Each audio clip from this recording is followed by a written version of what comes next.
Shabbat Shalom, everyone, to those here in the building at the Biblical Lifestyle Center, as well as to all those who are watching. Shalom to Australia, to my friends there in New Zealand, to India, our friends who watch from India, our friends from Africa, from the Philippines, from all the different nations of the world, from Canada, from Israel, from different locations throughout the United States and the South American continent. Blessings to you, a good Sabbath to you. May the holiness and the Kedusha energy and the empowerment of the Creator of the universe flow from heavenward down into earth, into the Haaretz realm of the creation. And may we be filled with it and overflowing with it. May He fill our cup this week. This is our second week of the Torah cycle. This is week number 2 out of 52, or 54 parshas, but 52 weeks. And this one is called Noach, and it takes place the area from Genesis chapter 6:9 through chapter 11 verse 32. It covers a lot of subjects, and we'll get to that in a little while. It is going to introduce something to us that we have not really talked about yet. We talked about a lot last week, and we got introduced to a lot of things, and hopefully we were mesmerized by the persona and the personality of this grand Elohim who designed everything we know and all that we don't know. He designed it all, implemented it all. He's the ultimate design and build contractor. Wisdom and majesty and beauty and elegance and all those things. So I hope we are still a little bit enamored by him. The fear of the Holy One, the reverent awe of the Creator of the universe should be still stirring within our hearts, and that's going to be the basis for everything else we talk about. But this week we're going to introduce to another aspect, and sort of an introductory, foundational aspect of interacting with this Elohim persona, the Elohim person that he is. To interact with him, he is going to introduce us to this thing that we call covenant in the English language. Covenant. Covenant becomes the foundation, the basis, the interface by which we communicate, receive messages, receive briefings, carry out instructions and protocols, and begin to serve the purposes and fulfill the plan of the Creator of the universe. Covenant. In Hebrew, the word is brit, B-R-I-T. We'd say it in English, or present it in English, or B-E-R-E-E-T, the hard E sound. Brit. And this aspect of relationship with the Holy One is going to color everything we will read after this point. We won't be able to really understand interactions, interfacing with the heavenly realm and the Holy One in general if we do not understand covenant, if we don't learn to walk in its protocols. So this is going to be the parsha of introducing covenant protocols. Don't be afraid. Don't be frightened. This is the most wonderful news of all time. This is the most wonderful news of all time, that the Creator of the universe has designed an interface system for us to be able to communicate with Him, for us to be able to walk with Him, to be in league with Him, to be in covenant, yes, to be in partnership, to be in this level of relationship that only covenant people can know. And He has designed this for us, for mankind, and He has given it, He has made it available to all of mankind. So this is the parsha of introducing covenant protocols, and it involves things like worldview, how you view the world and your place in it, mindset, what you consider to be important in life, what you consider to be valuable in life, lifestyle, how you actually get up every morning and live your day, what things you engage in, what things you refuse to engage in, what things you pursue, what things you seek to avoid. This is the lifestyle part of the covenant protocols. And then there is this thing we call blessing, or some call it privilege. It's this level of potential explosion of goodness, of blessing, of wonder that we can receive by virtue of these covenant protocols. That He opens up these doors and lets heaven flood earth in our mortal bodies and our families and our households and our cities. He allows this protocol of blessing to burst into our lives. We call it blessing or privilege, bracha. And so this is a covenant protocol. Without covenant, there is no blessing protocol. But with it, we have the possibilities of heaven invading earth, and that's what a blessing really turns out to be. With the privilege or with the blessing protocol of covenant will come the accountability protocol. In other words, we're given these opportunities, we're given these access points, we're given this interface, but we are responsible for how we use it because it is for a purpose. It's not just for our enjoyment. It's not just so we can feel good about ourselves or our life. It is in order that we may bring about the fullness of the ecosystem plan that He has designed for the heavens and for the earth. We are part of this grand plan, and so we have an accountability protocol built into the covenant. And that accountability protocol has a timeline on it. We have a finite amount of days in the mortal body, in this flesh, to begin to access and interface on these levels and begin to then implement and exude and reflect the things that we are given from heaven on the earth. So this timeline. And then the other thing that the Holy One will introduce as part of His covenant protocols is this thing that the English language calls grace. Yeah, no, it's not a New Testament doctrine. It is, but it didn't start there. Grace. Grace is the foundation of it all. Grace is how the covenant works. Here's the situation. None of us, no human being, after the fall in particular, but even before the fall, if you look at it carefully with how Hava interacted with the serpent, we can't do this completely, wholly, 100%. We rely upon the idea that our effort and our endeavor and our continuous perseverance in working these processes, covenant protocols out, will find a measure of favor from the Holy One that we did not deserve, that we do not earn, that we cannot earn, that is this outpouring of empowerment that goes beyond what the covenant required Him to do. He goes beyond what He would have to do by virtue of just being our Creator, and does things because He wants to further our relationship, nurture us, mature us, grow us. He wants us to fulfill the potential that He built into us and the design that He called us for. So that idea of grace. Now, these covenant protocols work their way out the rest of the Bible and through the rest of the time of history of man. So here, but this is the foundation, this parsha, this section of Noach, and the story of the pre-flood, the story of the days of Noah, which are prophetic in so many ways. That's part of our story today. Then the flood itself, the covenant after the flood, and then the dispersion of man, and its interruption by the Tower of Babel on the plain of Shinar, and the response of the Holy One, the dispersion of mankind according to nations and tribes and languages across the earth that we now know, that we know as it is, that He is going to reverse through the Messianic kingdom. And so this is the amazing thing. Get covenant in your head. As just as much as you love, as you are in awe and stunned wonder at the persona of Elohim, Adonai, the creator and the sustainer of the universe, just as much as He is important to you. His protocols of interface, this covenant protocols, they should be important to you as well.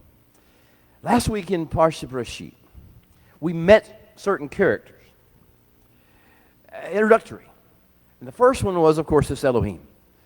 Adonai Elohim, it says in beginning with chapter 2. Adonai Elohim. He's our super. If you live in an apartment building or a condo complex, you have a superintendent. And He's the superintendent of all of earth, of all of the Haaretz realm. He's also the superintendent of the Hashemayim realm, the heavenly realm. But nevertheless, He's our super. And so the understanding, He is managing an ecosystem. That's what He's doing. He's not here to be our sugar daddy. He's not here to bless one nation over another. He's not here to be our personal genie in a bottle who grants us wishes. He's not here to be told what to do by arrogant, obnoxious human beings who think they know more than He does. He's the super. He's the manager of the ecosystem. And as long as we understand that we're part of the ecosystem, and His love for us goes to being part of the ecosystem, we're good. When we start to try to command Him, to control Him, to make Him over in our own image, to restructure who He is and what He's doing and change the focus and priorities of it, that's where we will have problems. And that's where the world around us and our families will begin to have problems as well. So we were introduced to Elohim, our super. We were introduced to the Elohim signature. And if you haven't had a chance to review last week's discussion on this forum or on YouTube, the Bill Bullock YouTube channel, I encourage you to go back and read it. You need to know the Elohim signature. What do I mean? The Elohim signature are the signature brushstrokes of the master craftsman. This is how he does it.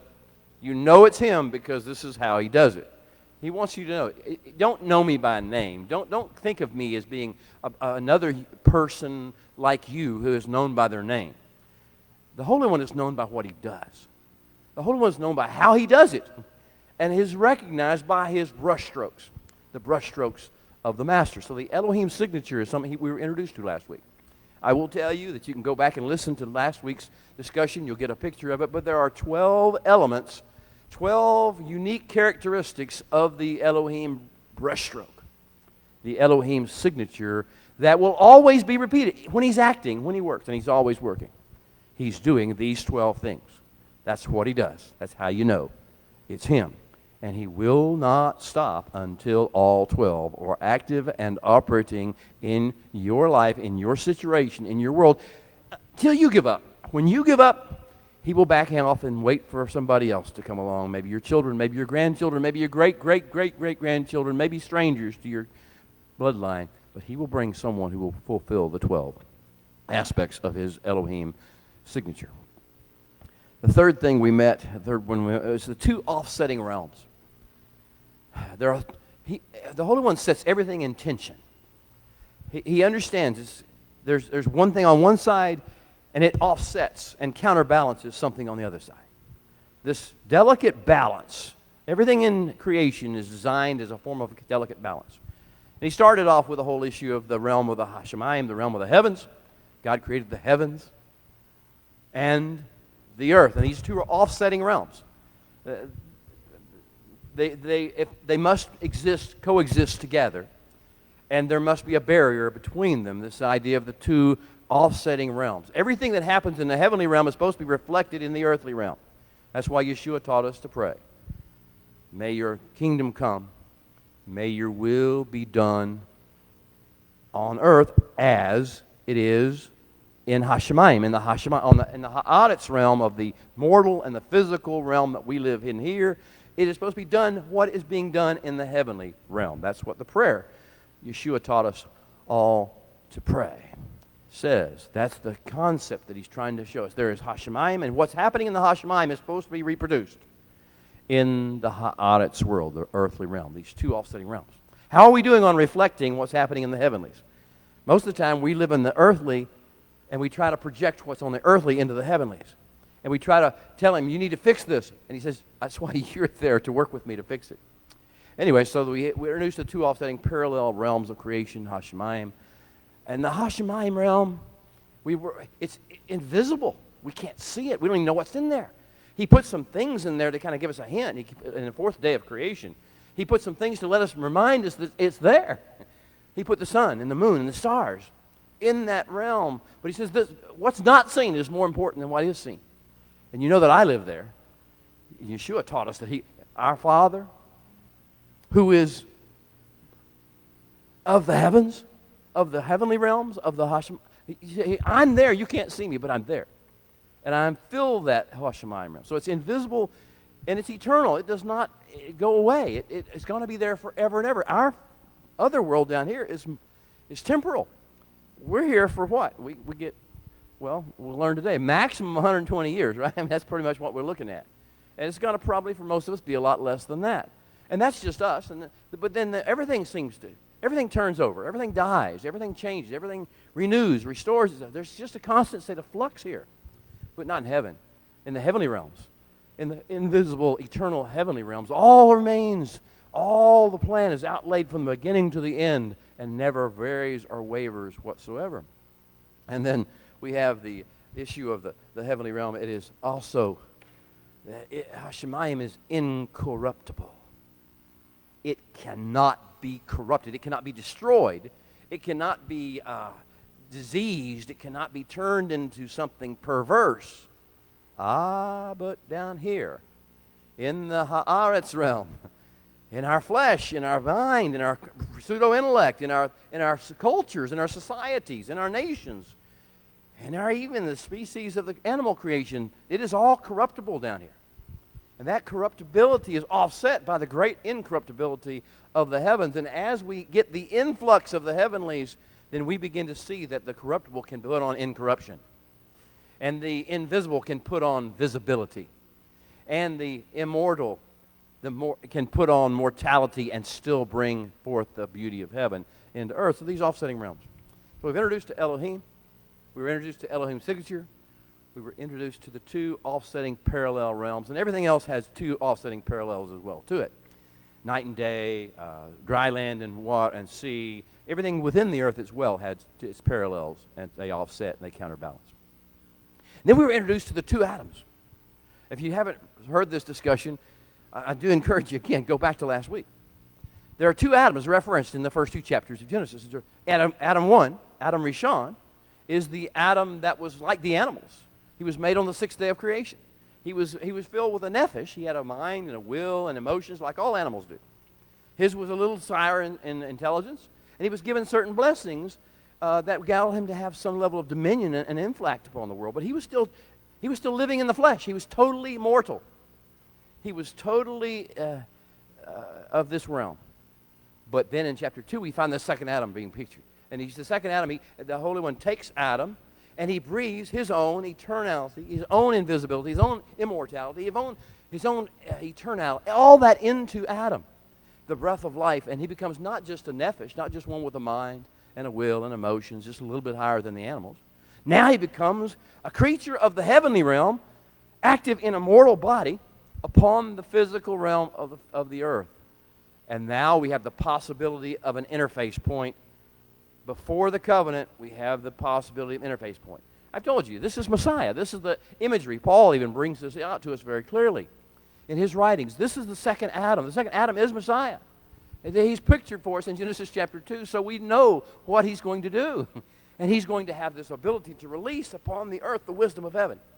Well, we'll learn a lot more about Messiah as we go through this cycle. But this is a long game. We're playing a long game. He wants us to begin to build like elementary school students with a basic understanding of how things work before we get to the specifics. So if you're hungry to hear the name Yeshua, just wait. He's coming. He's coming strong. He's coming powerfully, and he will transform all this and make it make sense to you in ways you never could get it otherwise. But this is not his moment, other than just a slight introduction in the description of the second Adam of Genesis 2. And then we were introduced to the Garden of Eden, Gan Eden. Oh, I told you, there are two realms, offsetting realms. Now, the two realms that the Holy One established upon the mortal life in the mortal world is the Gan Eden and the land of thorns and thistles. They offset. They were divided by a dividing point. There's a gate between the two. This is his Elohim signature operative. And so first he takes man and he puts him in this Garden of Eden.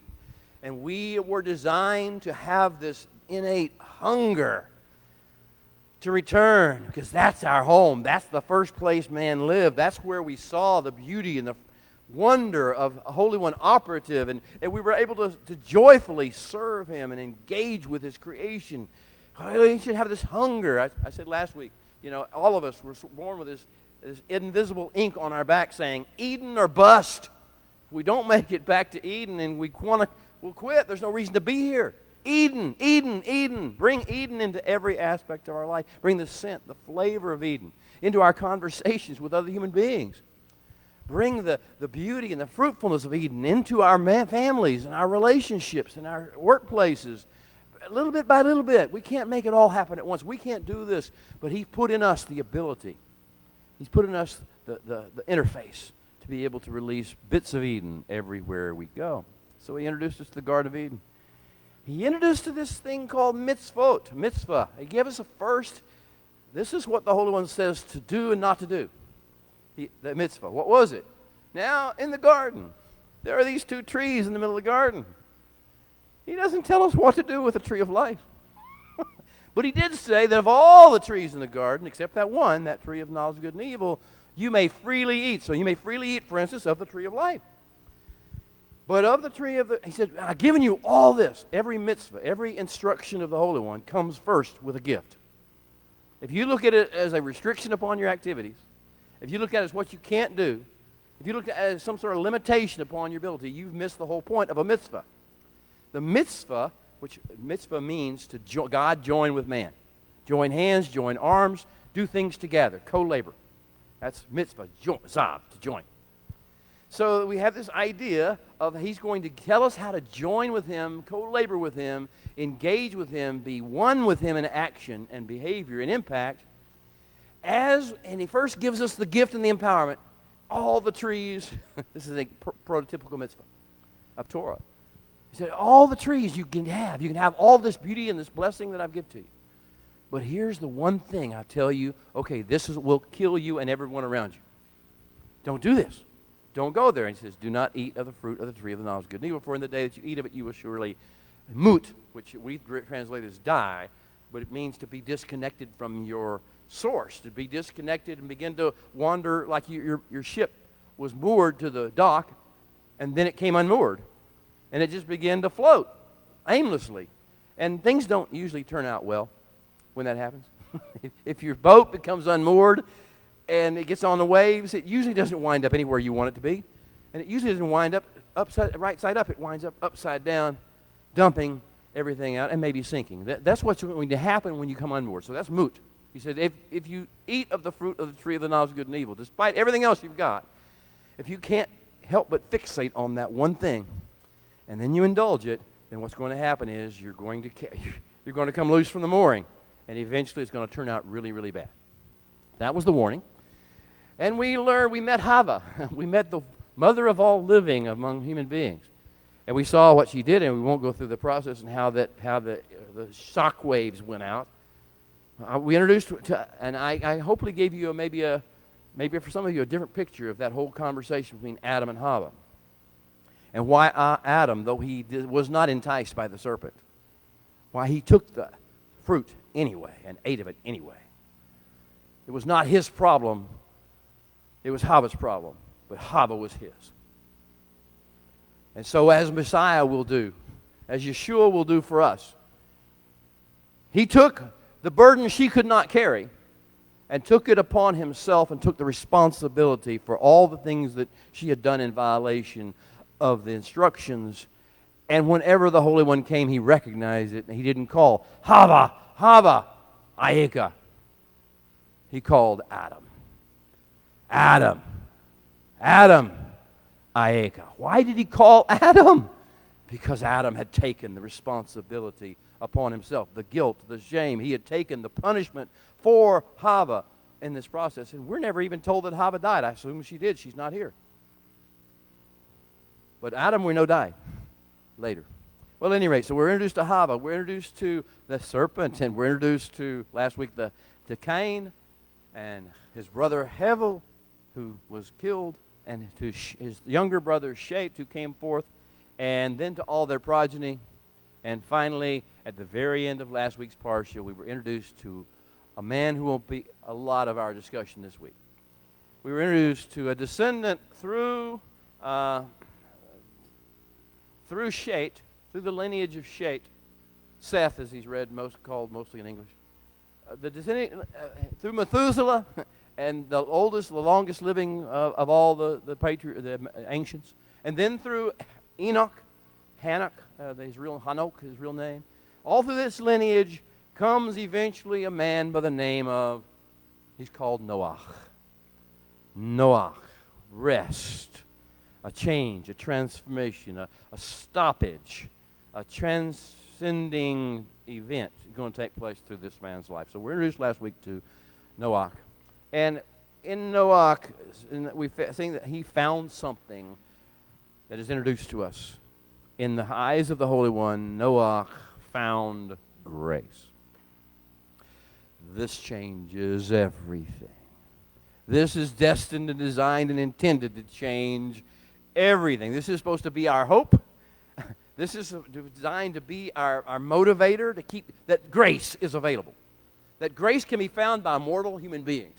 Grace of the Holy One can be found, and boy, will we ever see how this plays its way out over the course of generations, over the course of nations, over the course of all of creation's life cycles. This will happen. So we left off with Cain and Shet and their lineages and the heritage that they had received of disobedience and dishonoring the Holy One and forgetting how marvelous and wonderful he was and ignoring his mitzvot and doing whatever man felt right in his eyes. So if you would stand with me, we're going to start reading. And I'm going to invite those who are joining us. If you're seated in your house, you may go ahead and stand up if you want to. We'd love to join us and be part of this whole process. If you're driving down the road, you might want to sit just where you are. It's okay. Well, most of us be standing. This is the blessing of the house, and if you know it, you can say it with me. Before we engage the actual text, the Hebrew words, the English words that are there, we want to connect through the interface with the Creator of the universe. And so we say from Psalm 119, "Open our eyes, O Holy One, that we may see wondrous things from your Torah. For we are but strangers in the earth. Do not hide your mitzvot, your commandments, from us. Our souls cry out for your judgments at all times. How can a young man keep his way pure? By living according to your words. For your word is a lamp unto our feet. It is a light unto our path. The entrance of your word brings light and understanding to the simple. So make our spirits come alive so that they can praise you. And may your judgments be our help." Amen. Remain standing if you would just for a second, and we'll read. I want to begin where I left off with Noah finding grace. This is beginning in verse 8 of chapter 6. Right before we begin our parsha, it says, "But Noach found grace in the eyes of the Holy One." And this is the story or the genealogy or the tales of Noah.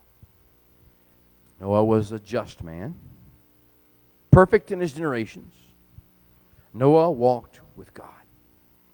And Noah begot 3 sons, Shem, Ham, and Japheth.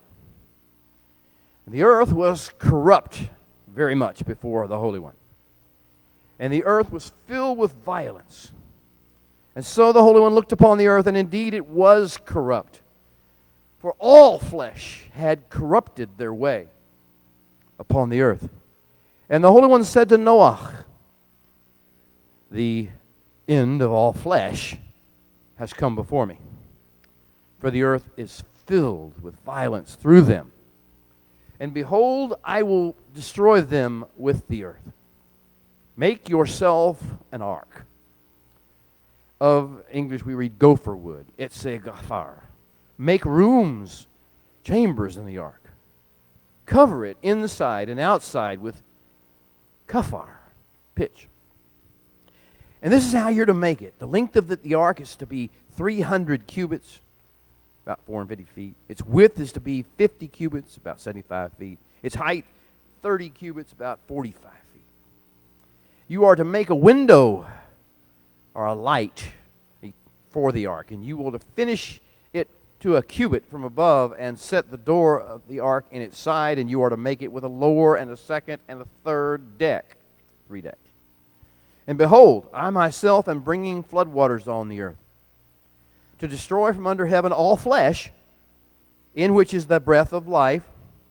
Everything that is on the earth will moot. But I will establish my covenant, my brit, with you. And you will go into the ark, you and your sons and your wife and your sons' wives with you, and of every living thing of all flesh, you are to bring 2 of every sort into the ark to keep them alive with you, that they are to be male and female, a zachor and a nechaba. And of the birds after their kind, and of the animals after their kind, and after every creeping thing of the earth after its kind, 2 of every kind will come to you, and you are to keep them alive. And you are to take for yourself of all food that is eaten, and you are to gather it to yourself, and it shall be as food for you and for them. And that is what Noah did, according to everything that the Holy One instructed him, mitzvahed him, so he did. Chapter 7, verse 1, and the Holy One spoke to Noah, come into the ark, you and your household, because I have seen that you are righteous before me in this generation. You are to take with you 7 of each clean animal, a male and his female combo. For 2 of each animals that are unclean, a male and a female, that combo. And also 7 each of birds of the air, male and female combos, to keep the species alive on the face of all the earth. And after 7 more days I will cause it to rain upon the earth 40 days and 40 nights, and I will destroy from the face of the earth all living things that I have made. Verse 5, and Noach did according to all that the Holy One instructed him. Noah was 600 years old when the floodwaters were on the earth, and Noah and his sons and his wife and his sons' wives went into the ark because of the waters of the flood. You may be seated. Thank you.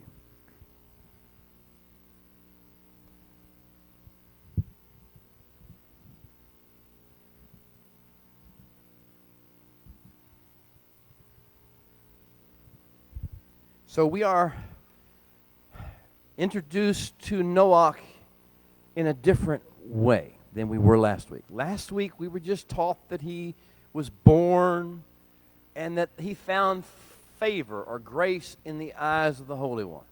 And we didn't know for what. We didn't know what that meant. What does it mean to find grace? What happens to a person? What are they supposed to do with that? When you find grace, favor in the eyes of the Creator of the universe, what is the appropriate behavioral response? What is the attitude? What is the worldview response? What is the viewpoint of all things? What is your priority response? Once you have found grace, something you didn't deserve, something you couldn't earn, something you had no right to claim, something amazing and awe-inspiring has been released over you in your life. What do you do with that? How does it change you? How does it mark you? How does it totally revamp your approach to everything? Well, that's what we're going to find out in the portion of Noah.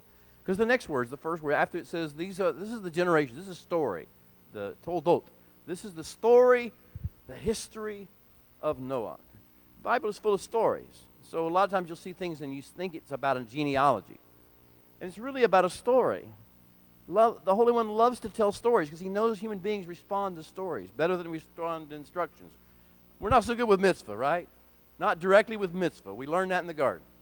The Holy One knew it. We just had to find out. We don't do good with just mitzvah. We need stories. We need practical applications. We need an understanding of history and of our place in the world. So he gives us these stories. He says, this is the story of Noah. And then it tells you how, in light of grace, the Holy One viewed Noah. Look, Noah was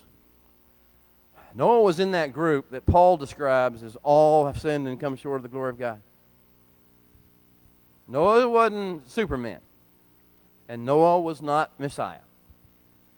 But after he found grace in the eyes, because he found grace in the eyes of the Holy One, here's what the Holy One saw when he looked at Noah. Now remember what happens when the Holy One looks at you. He chooses to not see the evil. He chooses to not see the sin. He chooses to not see your flaws. He chooses to look instead at the potential for who you could be.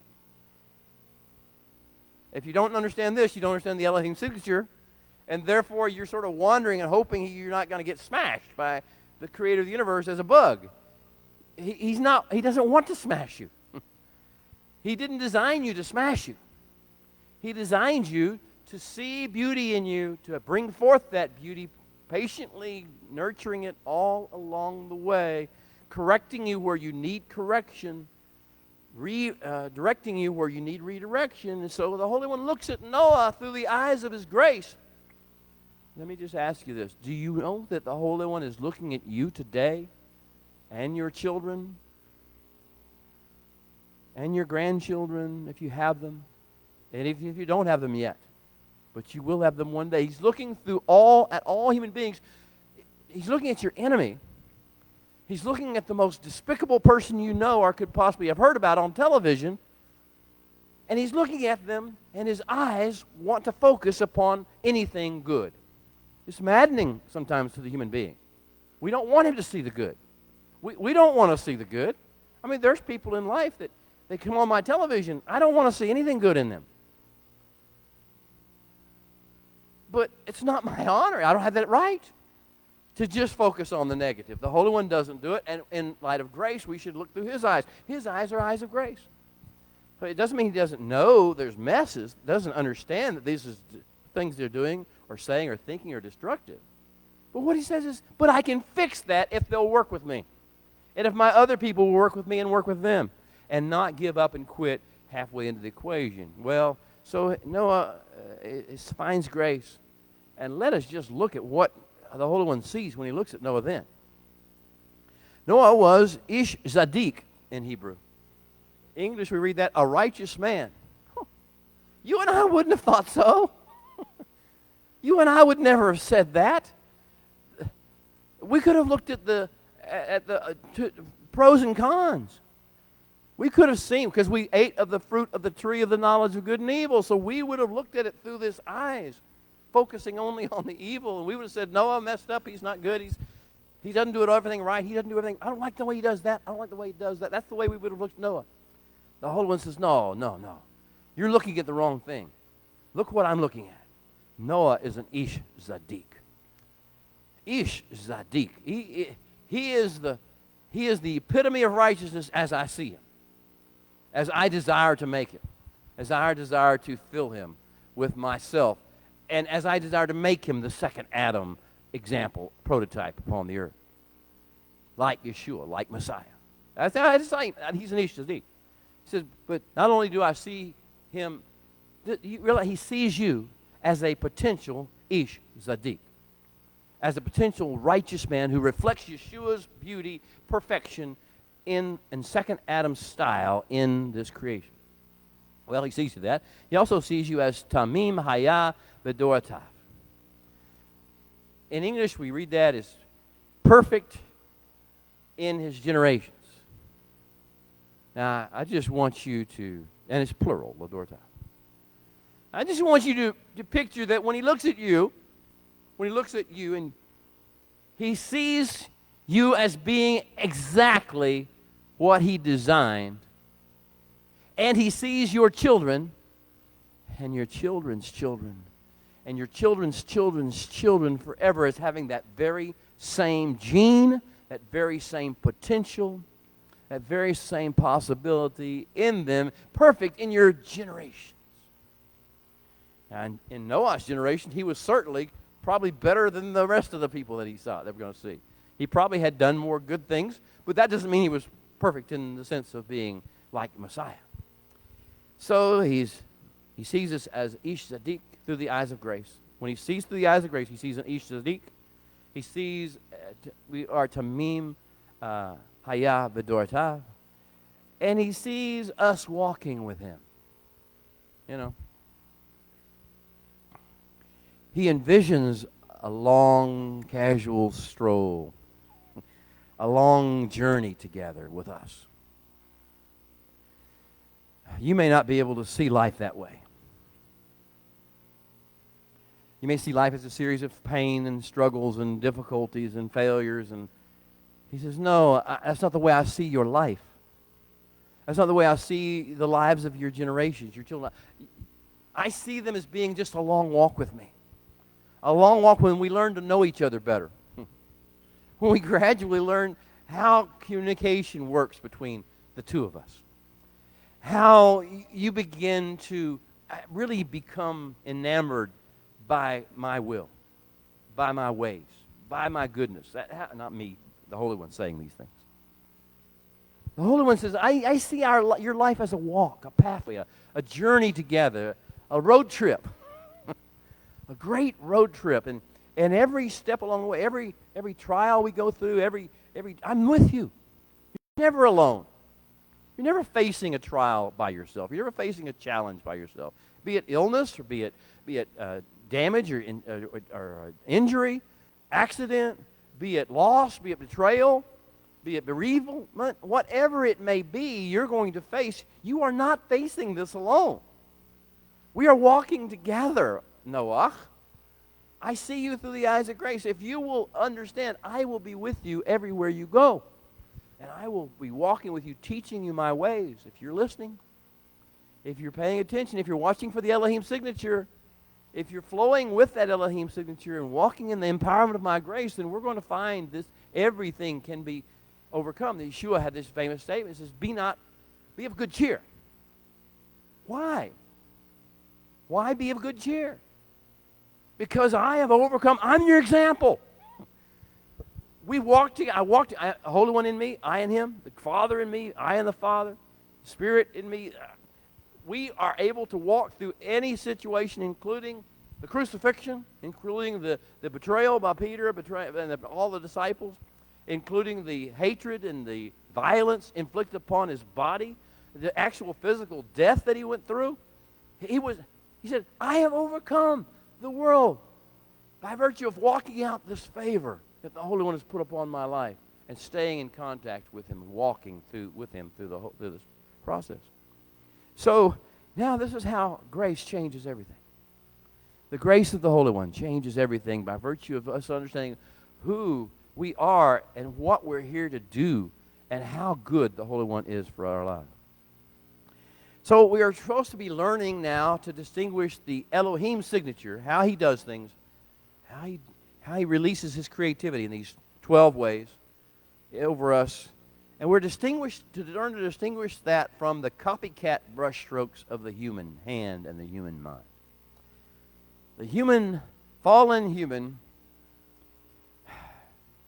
that we are a part of, our flesh, our corruptible flesh, falls regularly for the folly of the human mind and the fallen human approach to life.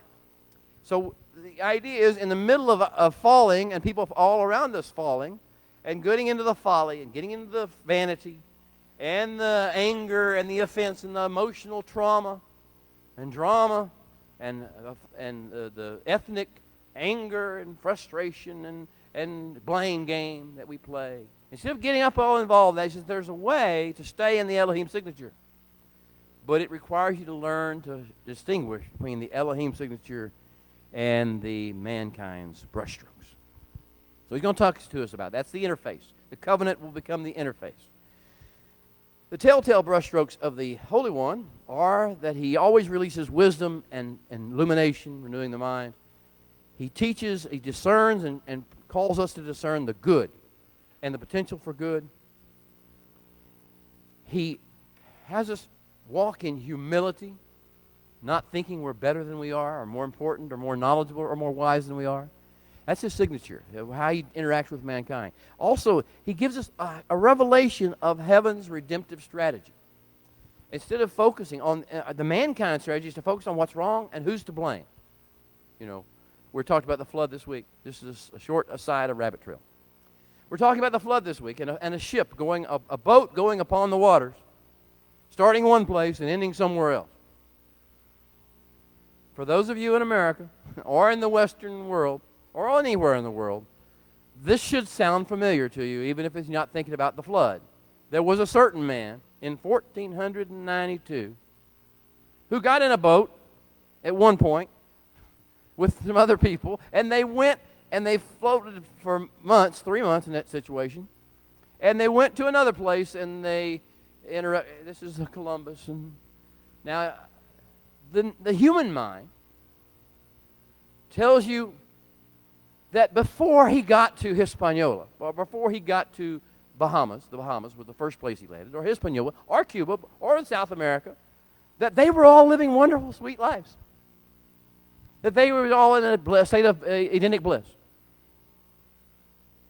And that this horrible person, and these horrible Spaniards, and these Europeans of different skin color came, and they destroyed. That's the way the human mind works. That's the way the human flesh works. We always think that something was much better than it was. You want to know what that life down there was like? Let me tell you, this is Paul's trying to get us to understand this in Romans 3 through 6. There was no idyllic life. There was no culture. There was no peaceful, idyllic Eden like the Native Americans. No, give me a break. The African tribes, give me a break. The European tribes, there was no righteous people. There were no people who were living this wonderful life and they got spoiled by some other culture. There's just the process of, this is life, can you deal with it? This is part of the things we walk through. Can you now deal with it? Can we walk together? And through grace, can we overcome the things that have happened, not blame somebody else and become all offended ethnically by virtue of what somebody else did? Well, this is part of the issue of learning how to redeem things, how to see things from a redemptive viewpoint, not from a blame viewpoint. Just one shift back to the Elohim signature would transform the jewelry, Jewry, jewelry, and transform Christianity, and transform anybody who wants to pursue the ways of God, whatever form they wish to take it in. Just return to the redemptive viewpoint, not the blame viewpoint, not the anger and offense viewpoint, but we'll move on.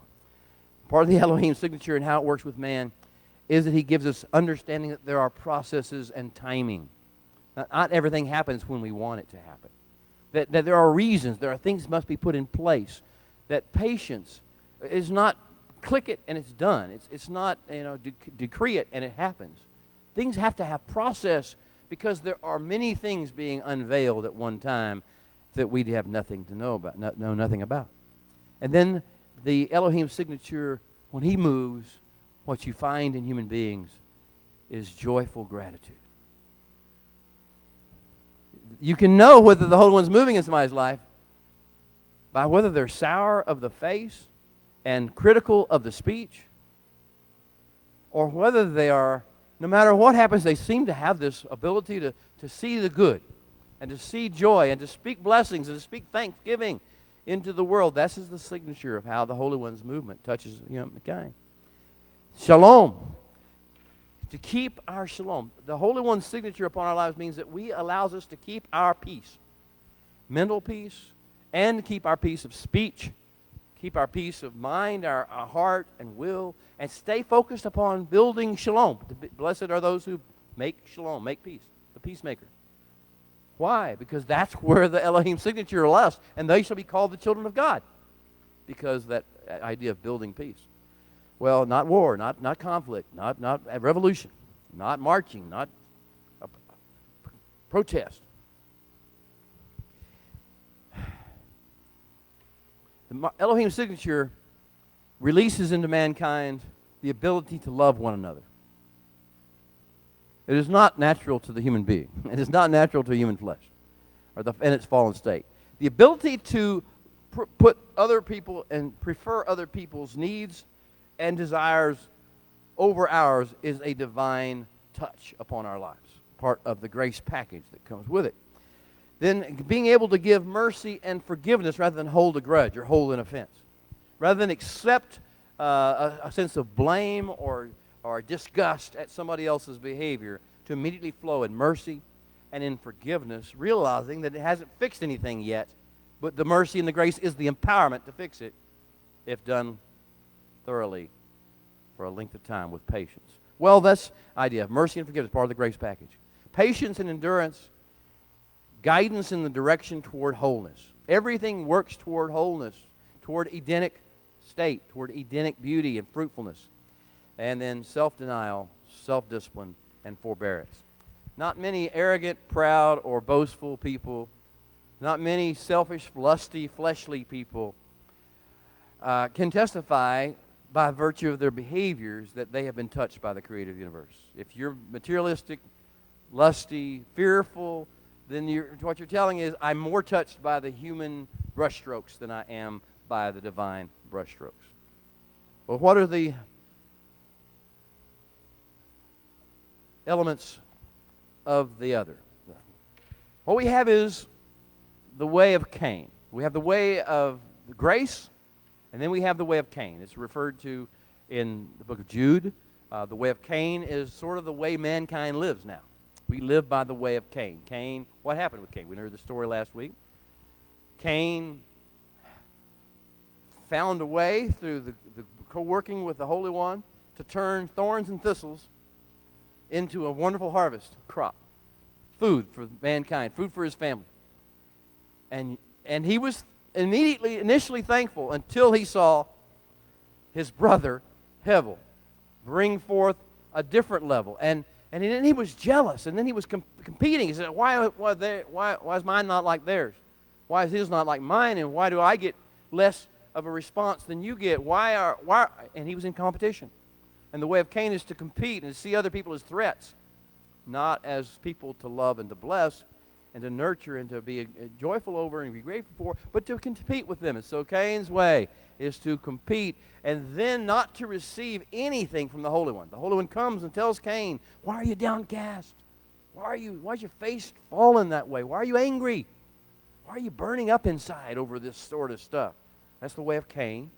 And Cain doesn't even respond to the Holy One. He doesn't even acknowledge, he doesn't speak back to him. He just ignores the Holy One who's walking with him, who's trying to get to him, who's trying to offer him a better way. And this is the way of Cain, is to reject the advances, the warnings, the cautions, and the relationship invitations of the Holy One. So here we are in the years of the way of Cain. Most people we know live at one level or another in the way of Cain. It's a naturalistic philosophy, and we call it, in today's world, it's called humanism. Humanism. It's all about what I can do, what men can think up, what men can dream up. This is where humanism, we elevate science over Scripture. We elevate what man does over what God can do and is doing and has done. We elevate political movements over spiritual responses to grace. The grace signature, the Elohim. We elevate everything about man and his ideas and his theories and his concepts and his sense of who's to blame for what. We elevate all that above anything of the Hashemayim realm. Everything now is of the Ha'aretz, earthly, mortal, corruptible realm. He says, no, that's what the way of Cain is, and we're going to try to overcome the way of Cain. But humanism, or the way of Cain, is a worldview that places human beings and not God at the center of every issue. Human desires, human urges, human appetites, human lusts, human self-gratification, human self-actualization, everything human, everything about the human being is so important to us. How we feel about stuff, what we believe about stuff, how we want to see everybody do what we want them to do. This is the humanism process. Humanists promote pride in mankind, and pride in certain ethnicities or genders of mankind. Men are better than women. Women are better than men. This ethnicity is more righteous than that ethnicity. This ethnicity should be blamed for all these things. This nation is responsible for that. And this, he says, yeah, that's your way of Cain. That's your humanism showing. Where is the brushstroke? Where are the brushstrokes of Elohim? Where is the telltale evidence that you have received grace from him? Well, it's not there. But humanists promote pride in forms, in genders, in forms, and in genders, and in ethnicities, and in categories, and in movements of humanity. They emphasize this or that pride. If you see a pride movement, run as fast as you can. There is no way to make it holy. There is no way to make it good. There is no way to make it healthy. It's going to cause all sorts of grief. It's humanism. It's the way of Cain. Any pride movement, they exalt rationality, and reason, and logic, and philosophy, and ideology, and political movements, and science, and medicine. And they totally disregard or pay only minor lip service to the Elohim, the signature of God. Now, this is a challenge to learn how to differentiate. It's really as plain as the nose on our face. We should be able to smell this a mile away because we see it all the time. But we become like the frog in the water, in the cold water, on the pan, on the stove. It's been around us so much we think it's normal. We think it's normal to blame this ethnicity or that ethnicity and get involved with their offenses. We think it's normal to take gender war sides, to blame men or blame women. Or blame aliens. We blame somebody for something. That's the way of Cain. And he says, no, you should be able to recognize this. As we walk together, you should know it and stop it in your head and your heart before it gets to you, before it takes away your gratitude, your joy, your ability to love one another, your ability to see good in one another. And so, here are the brushstrokes of the patterns of way of Cain. First thing is vanity, vainness. Part of it is sensitivity towards oneself. But it gets down to a place where we just accept brainwashing because it makes us feel good. We accept hyperbole, hype, because it gives us a flesh rush. You know, I won't get into forms of worship and forms of activity and forms of religion. But a lot of it's hype and hyperbole. And the idea is just to make you feel good without having any substance to it. It's like a shot of adrenaline that goes away in about 5 minutes. But it's there for a few seconds, and it feels good enough to where you think it keeps you coming back for another shot. Well, that's the idea of vanity. And then the other issue is propaganda. If it sounds good, if they're saying it with a lot of force and violence, force and noise and emotion, then people will draw into it.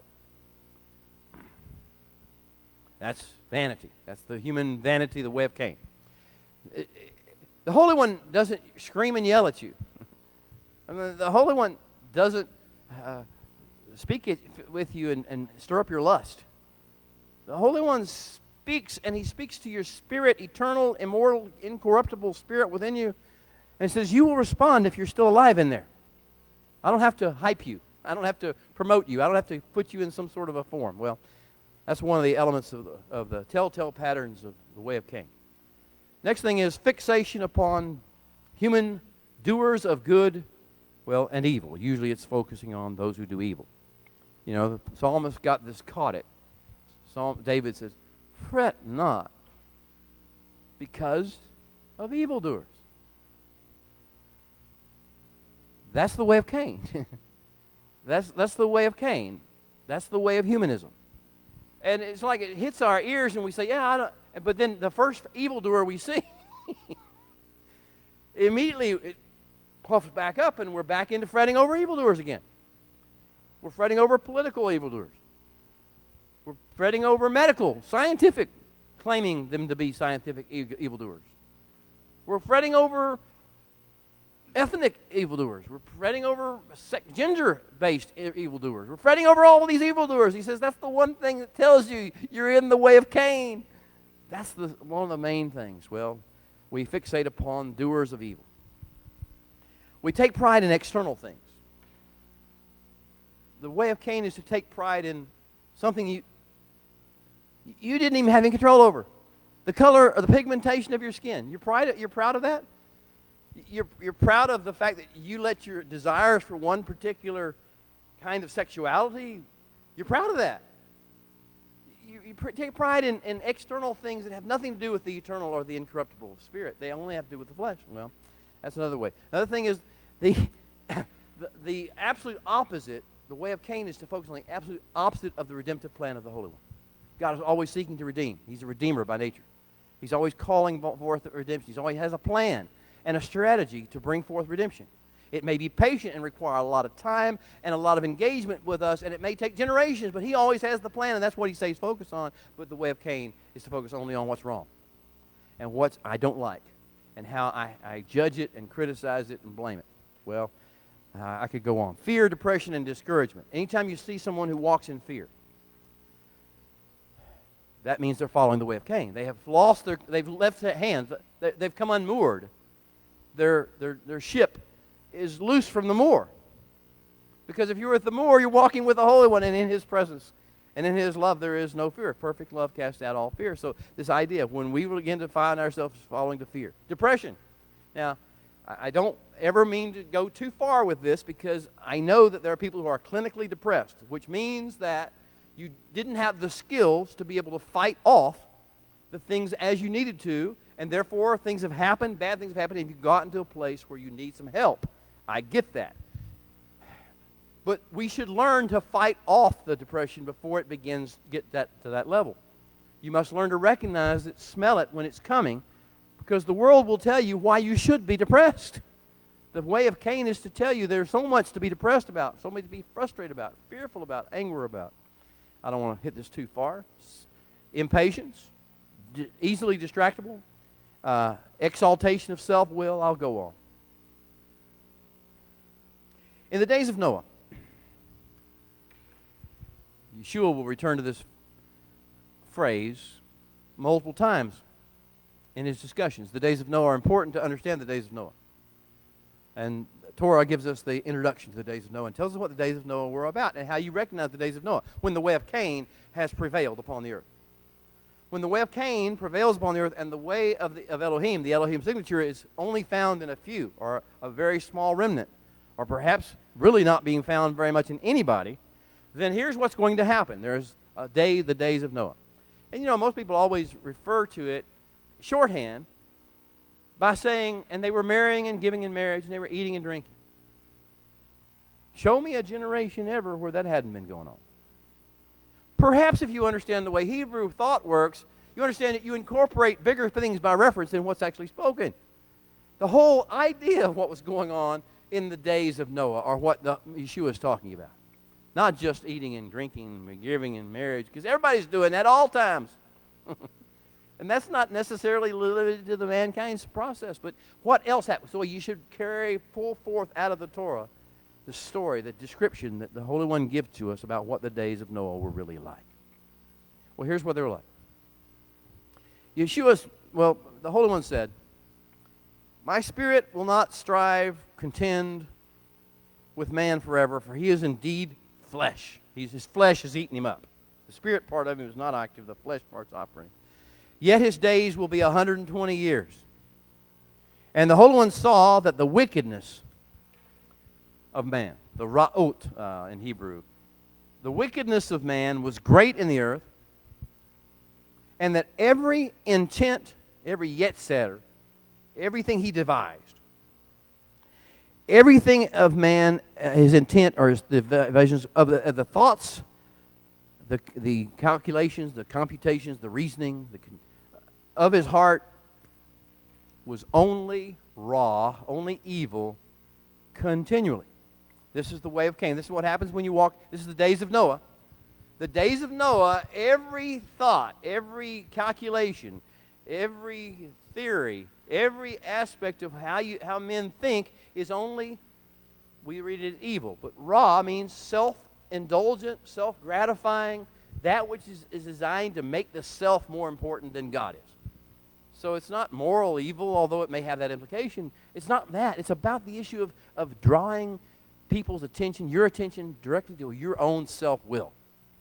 Because the self-will is the opposite of the counterbalance to the will of God. So he says, okay, every intent, everything that is done by the thoughts and the brains, the thought processes of man is only evil, only raw, continually. They only think about themselves. They only think about what will gratify their flesh. They only think about short-term mortality, what they see with their eyes, what they want to feel, what kind of emotions they like, what kind of emotions they don't like, what kind of food they like, what kind of food they don't like. All this natural, fleshly thing. They don't ever see the redemptive plan. They never see any plan. They just see what will, like the cow. on the, where's the next piece of grass that I can chomp? Is it greener on the other side of the hill, or the other side of the fence? Yeah, I think I'll go over there. That's the way in which all of mankind is. This is the condition. And it is in contention with my will. You know, as we'll reread in the New Testament, he's going to say, you know, do you not know that friendship with the world is not just a nice, pleasant distraction? It is enmity.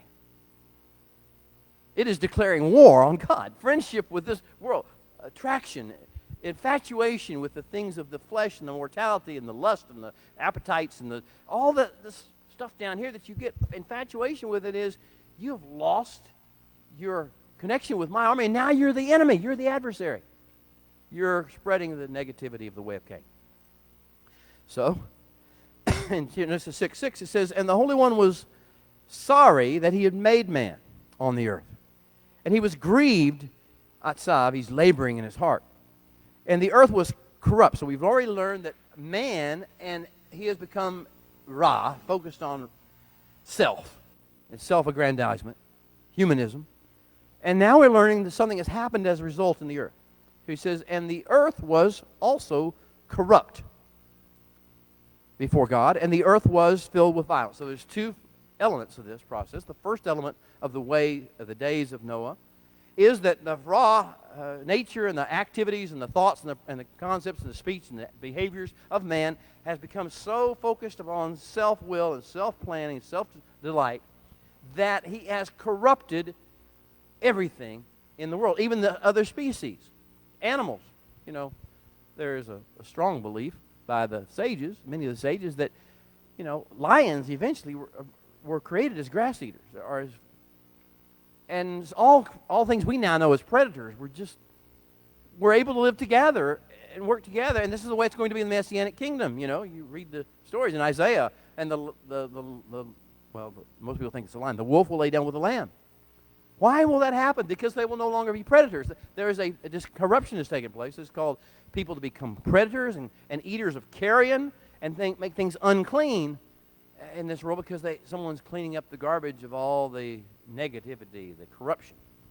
Now, what is corruption? Corruption means that you have introduced something that is causing a destructive process to take place, causing a corrosive or invasive process that is dismantling, taking away from wholeness, and making fragmentation. This process, and this is where uncleanness comes in, it's a result of corruption. Tameh, the whole issue of being tameh, is not a matter of ritual stuff. You hear a lot of people saying it's all about ritual in the temple. No, it's about whether you're being corrupted or whether you're being made whole. And whether you're focused on that which makes whole or whether you're focused on that which disintegrates and fragments. So the first thing that happens whenever we become self-absorbed, self-obsessed, is that we begin to corrupt everything around us. We corrupt our own families. We corrupt our children. We corrupt our spouses. We corrupt our parents if we're still living in their home or if we're trying to take care of them in older age. We corrupt our friends. We corrupt our neighbors. We corrupt people at the workplace because we are keeping focus upon the things that are fragmenting and anger, all the stuff we talked about, the way of Cain. And it causes corruption and weakening and sickening and diseases, and all sorts of processes begin to take place that devolve into chaos. So the first thing we have, that's just the first thing. We got another thing. Another thing that happens when we get self-absorbed. It says not only do you have corruption, shakat, the next way that you're going to impact your world is you're going to bring violence into it. Violence. Hamas in Hebrew. This second phase is beyond just corrupting it. Now you're going to actually play a role in helping destroy it. You're going to be angry enough to strike things, throw things, break things, destroy things. You're going to cause incidents. You're going to cause accidents. You're going to cause injuries, violence. You're going to enact, because it's all about you. I mean, in our little village, we don't have a large, horrible, fortunately, crime problem historically, but more recently, from a neighboring larger city, we're having a great influx of handguns to 12 and 13 and 14-year-old kids who are being recruited by gangs. And so you're seeing in our little village, in our little town where we live in Texas County, USA, you're beginning to see shootings by 12 and 13, 14-year-olds. Because you see, to them, it's just a video game. It's not real. They're not real people on the other side. They have not developed an understanding that these are human beings, and they just see them as being images. And it's all about me and all about my group and my ethnicity or my whatever. And so we just shoot people because they're not really people. We commit violence. Violence is introduced. And it may be through shooting somebody through a window in a drive-by, or it may be by using negative speech, because the Holy One, through Yeshua, taught us you can kill them just as easy with your words as you can with your guns, or with your knives, or with your swords, or with your hammers, or with your stones. If you open your mouth and you speak evil, if you confront with anger, if you confront if you're angry with your brother, that itself is the same process. Now he says corruption and violence begin to take place. How are you how do you deal with your children when they misbehave for the 5th time? How are your emotions? How do you keep your emotions? How do you handle what words come out of your mouth? What level of tone of speech do you use? I mean, we're challenging all of us here. That he says that this is the tendency of the human being. When it loses its moorings from the Holy One, it begins to get angry easily, and it begins to do things that cause damage to other people around it. Inflicts this damage to species, to people, to children, those even that we love. And so in chapter 6, verse 12, it says, God looked upon the earth, and indeed it was shakat. It was corrupt. I said the Hashemayim realm is incorruptible, and his breath in us is incorruptible.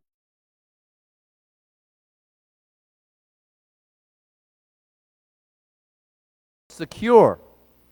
To remember, to revitalize the incorruptible spirit within us, to receive it, embrace it again. Well, it was corrupt, and for all flesh had corrupted its way upon the earth. Job chapter 22, verse 15. Will you keep to the old way that wicked men have trod?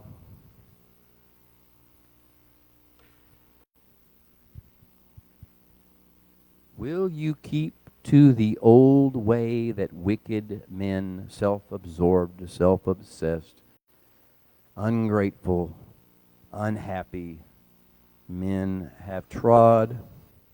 Will you keep to the old way that wicked men have trod? Question on the table from Holy One. Today in this room, today through this camera, the issue is, will you keep to the old way that wicked men have trod?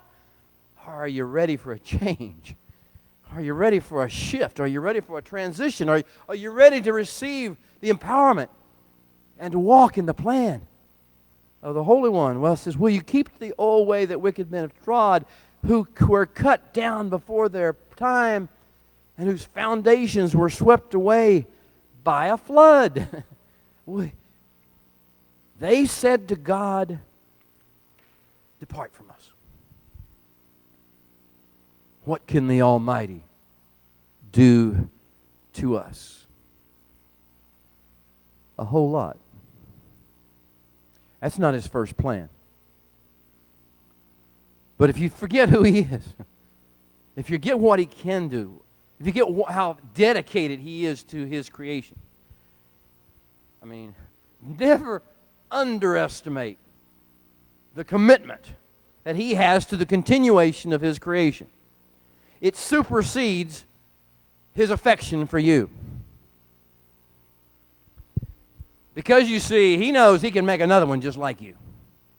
Your dad may have told you that when you were little. Jokingly, somewhat.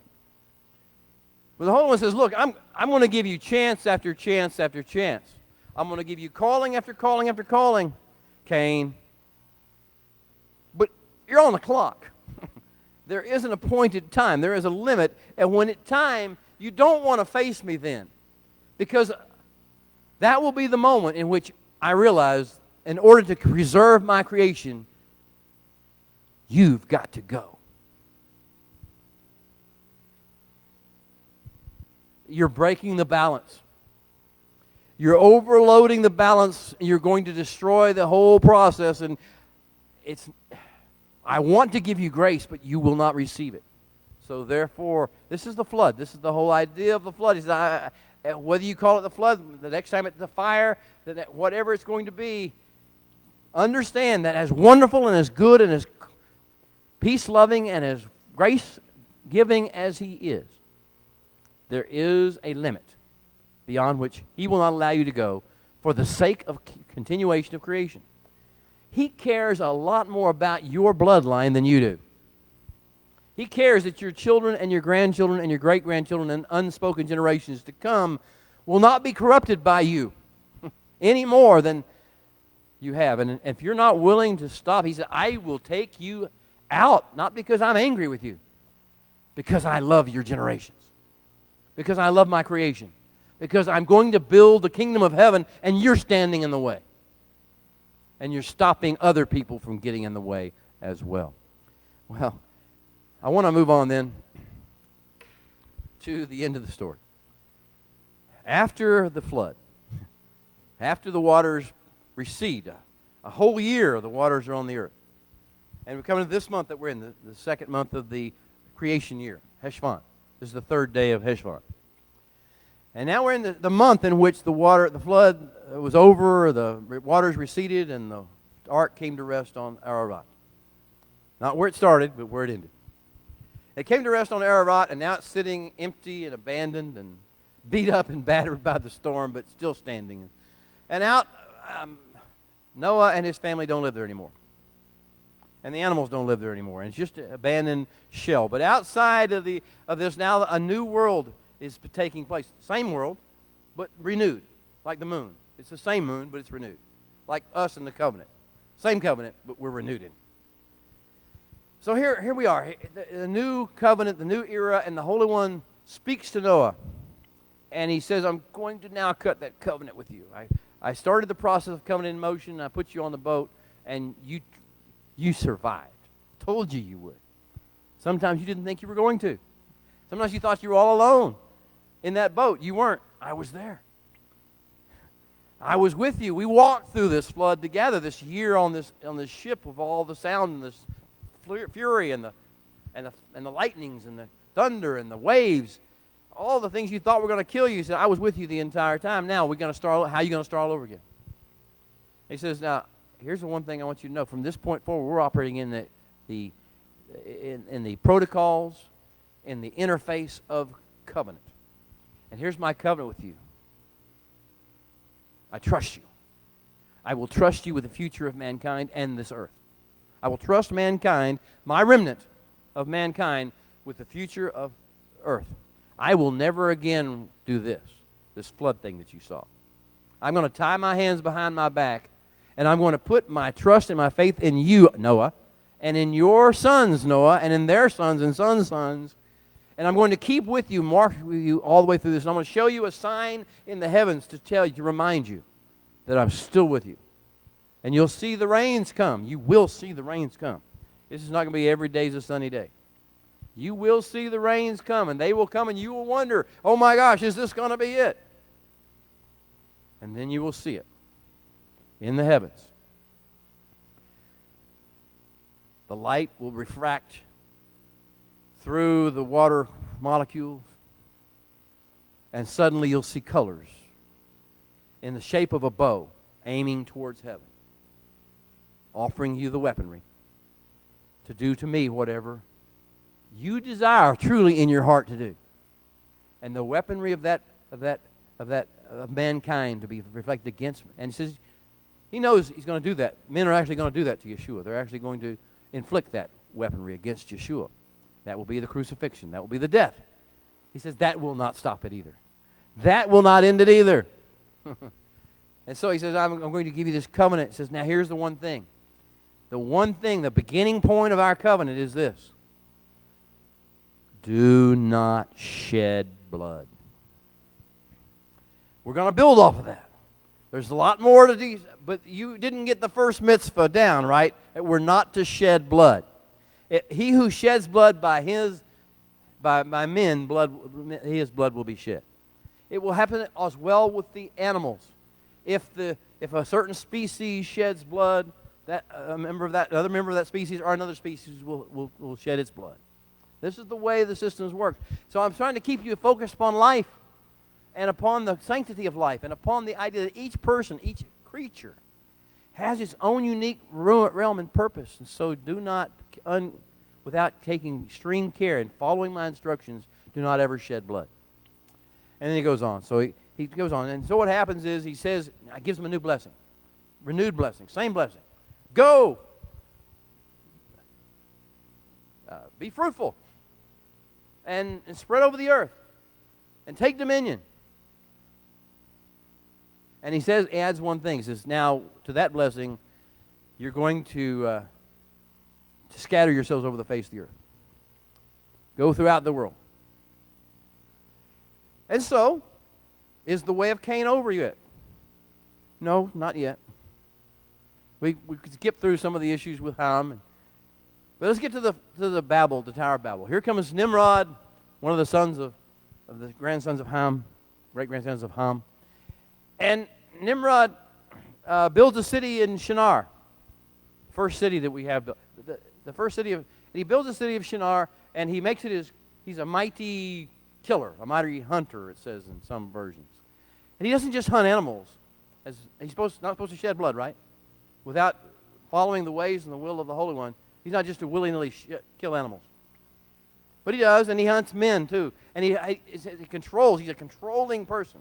He's the first despot. He's the anti-Messiah before anti-Messiahs were cool. So here he comes, and here's Nimrod. And now he begins to infect and corrupt with violence the entire humanity. And so what happens is men come to the plain of Shinar, where he is. And they're enticed by Nimrod, apparently. And they decide they want to stay here. We don't want to go across. We don't want to be scattered across the earth. We don't want to be sown like seed into the harvest field, into the thorns and thistles world. We don't want to be part of that plan to redeem creation and turn it into Eden again. We don't want to be part of that. We want to go to Shinar. We want to build something to suit our own taste, to fulfill our own appetites, to have the forms that we like, the meetings that we like, the structures that we like. Oh, it could be so much more. The political ideas, the teachings, the disciplines of learning that we like, institutions that we like. And so they decide, let us do this. Let us go and build a city when we were told to disperse. Let us build a tower when we were told to make the land fruitful. And let us make it ascend into heaven. Let us take over, let us invade the province of the Hashemite. Not let the Hashemite invade us. Let us corrupt as we could the realm of Hashemite. You know, there's a ancient legend that they gathered together under Nimrod and they calculated with their science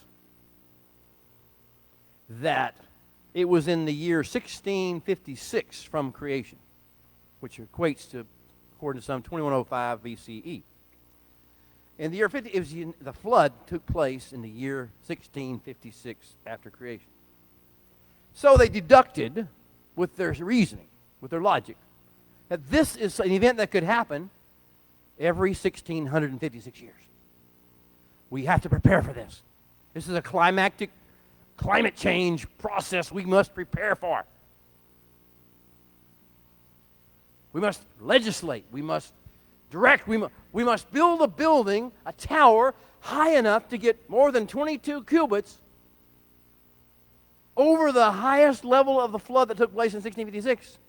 And by doing so, we will use our scientific knowledge and our abilities to think things through, and we will outwit the creator of the universe, and we will survive the next climactic change, which we didn't realize he was never going to do that again because we don't hold fast to the covenant. We don't know the sign of the covenant. We don't know anything. So we just think stuff up, make stuff up, and in our minds, we were smarter, and we could therefore devise a way. And so the Tower of Babel was designed to give us a way that we could invade heaven and take over the heavenly realms, go to another planet, as some people would say, get on a spaceship and go to Mars or go to another inhabitable planet.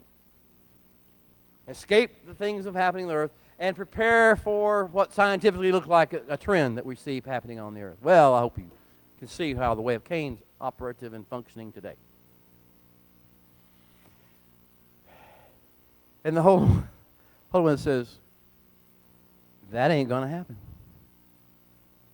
I'm sorry, that's just not going to happen. I don't need a flood. I didn't need the first flood. I didn't need Noah. He didn't need Noah. He didn't need an ark. He didn't need him to go get those animals or let them come. He didn't need any of that. He did that to cooperate, to co-labor with man, to train man that we can co-labor together to bring about a redemption. He made it in the first place. He could make it again. But he didn't. He wanted to involve man. So here we are with men. Men are here. And he says, here's what I'm going to do. I'm going to make it so they just can't communicate with each other. You know, a famous line from what was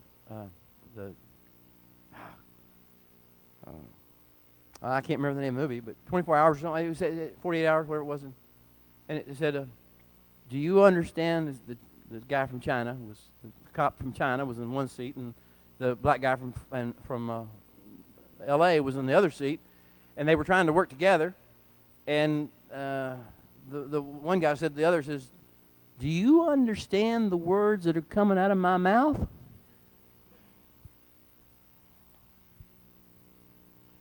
Well, no. You really don't understand. And the Holy One says, I can fix this by virtue of sending you out where you really can't communicate with each other. You never know for sure if you know what the other person's saying. And you know, it says interesting things. It says, we in English read it as languages. That's not the Hebrew words. There's 3 different words that are used over the course of the chapter 11 of Genesis to discuss what we call, in all cases, we call it the languages. And the first one is lip. All human beings were of one lip. You ever had kids who had a lip? A twisted sarcasm, cynicism, a bite to it. The lip is, in Hebrew, it's like a cat's tongue. Everybody let a cat lick you? I mean, I don't recommend it, but if it happens, the tongue is. They say that a lion. Now, I never got close enough to one to just say, "Go ahead and lick me, honey." You know, but the lion supposedly has the roughest tongue among all the creatures. The idea of our lips get rough and tough, and they're abrasive. Well, it's the idea of all men were alike in their abrasiveness of speech. They were cynical. They were sarcastic. They prided themselves on their sarcasm. They thought sarcasm was cool. They thought sarcasm was spiritual. They thought sarcasm and cynicism and negativity and complaint and all this negativity, this became natural. All men were like that. He said, and also they were not only of lip. Hold on. My mind went blank on me. Okay. I'll go to the bottom. In addition to the lip,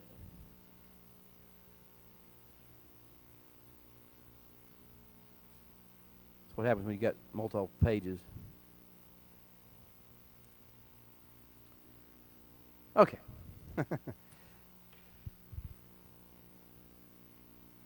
Shafach echad, one lip, one abrasiveness, one level of cynicism, sarcasm. The other one is devarim echad. Now, we read traits that as speech. But devarim, we've talked about devarim in this room, in these discussions. Devarim is a release of energy that comes through the vocal cords. And the idea is, the best way I could translate it for you would be narrative. The world came together and they promoted one narrative. We know the phrase nowadays. We see it on media and different places. And science presents one media, scientific leadership, medicine, education. They all present one narrative. It's all the same brainwashing. It's all the same propaganda, but they have one narrative. So all of mankind in the days before the tower had one abrasive lip, attitude, sharp tongue, criticism, sarcasm, and also had one narrative that they were following. They would not accept any other narrative.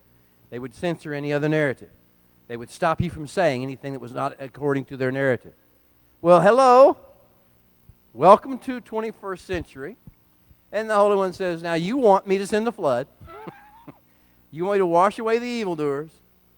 I'm still seeing a potential for redemption, but here's what I'm doing. Watch me and watch how these people get confused and can't communicate with one another, and how their unity begins to fall apart. Have faith. Trust. I'm walking with you. I'm walking with you through this scenario. I will always be with you. We're taking a walk together. This is a journey we're on. This is not you being loosed out there having to cope the best you can. I am with you all through the ways, all through this process. And so we begin to see that the Holy One takes care of the fake unity movements, the fake narrative movements, the fake offense and argumentation and protest movements, all by virtue of breaking apart the various components that are causing those things to come together. And what does he do?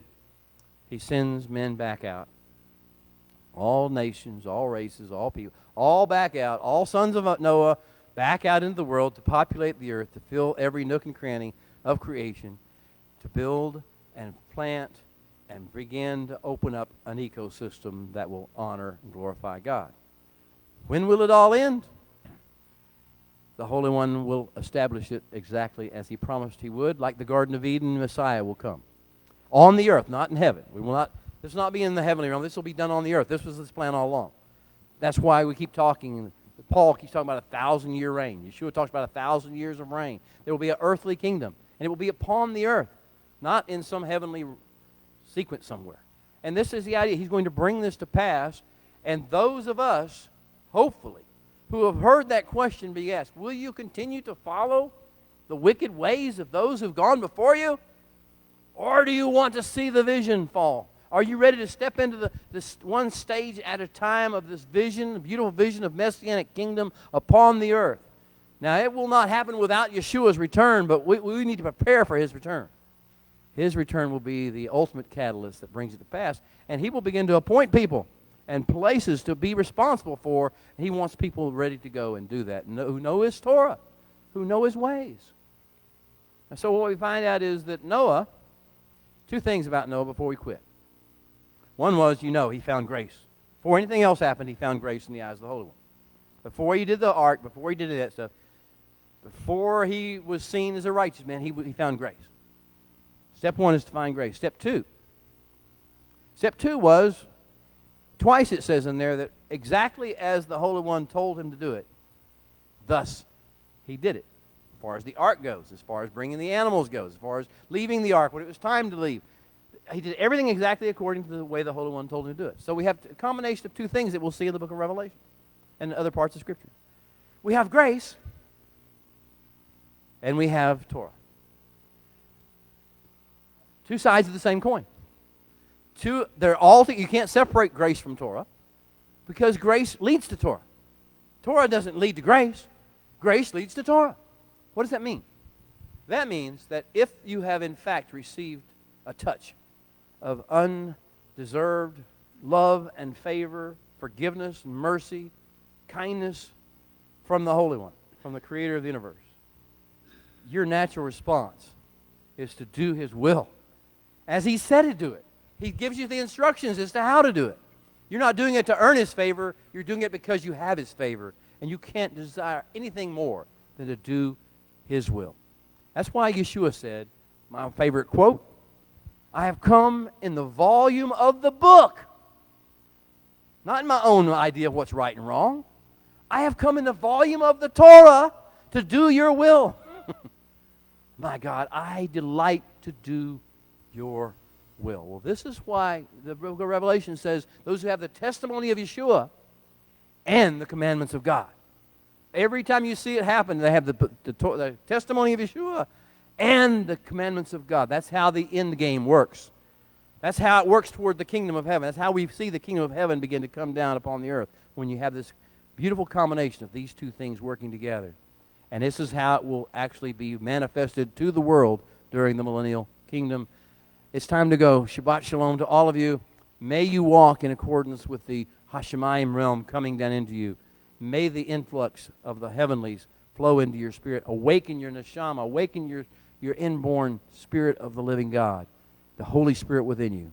And may you infect everything you touch with that beautiful holiness and spirit. Shabbat shalom. Amen.